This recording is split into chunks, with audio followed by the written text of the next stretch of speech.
Hello, I'm Dr. Julian Northbrook from doingenglish.com, and look at this fucking misty day.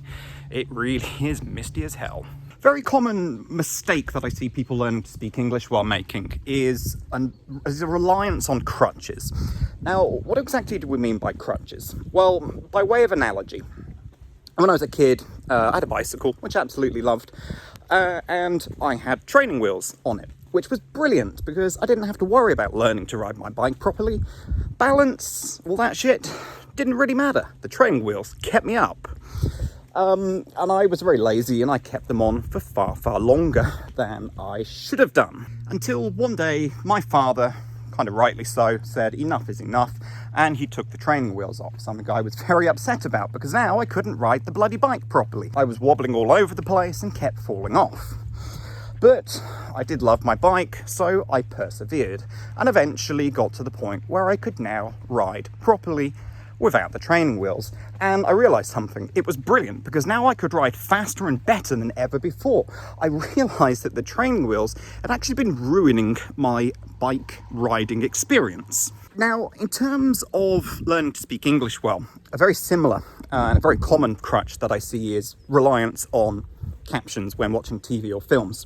Yes, it makes understanding easier because you are basically reading along as you watch the film or TV show.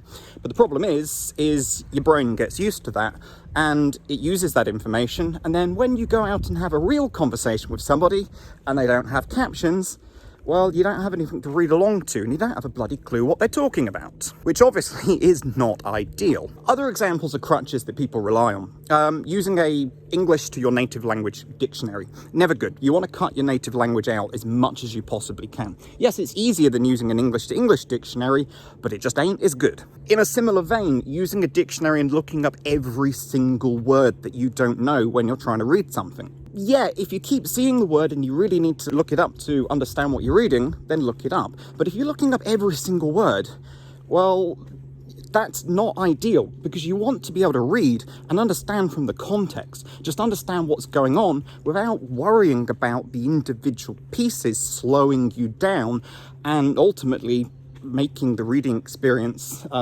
quite clunky and probably quite exhausting, to be perfectly honest. I mean, even native speakers don't recognize every word in what they're reading. I certainly don't, and I certainly don't sit there looking up every unfamiliar word. I understand what's going on. I understand from the context, and that's why I can read fast and easily. Another good example is using friends or other people as a crutch, i.e., getting them to do things for you in English, making phone calls, making appointments, calling the bank, calling a repairman, whatever it is. You're not confident about your own English, so you get somebody else who is better than you to do it for you. But of course, the problem with that is until you start doing it by yourself, you're never going to get good at doing it, are you? So anyway, there's a few examples of some crutches. So what I'd like you to do now is have a good think about what other crutches you might be relying on that might be holding you back and slowing down your improvement in English. Have a good think, make a list, put them down in the comments below so I can have a look and so other people watching this video can benefit from what you have come up with. Right, this is me, Dr. Julian Northbrook, signing out from this video because it is raining and eyes be getting wet. As always, subscribe to this channel if you haven't, and you'll get more videos like this. Hit that thumbs up button, or don't, I don't really care. And if you want more help from me, head over to doingenglish.com and sign up for my free daily emails for speaking better English. With that, I'm Dr. Julian Northbrook, and goodbye.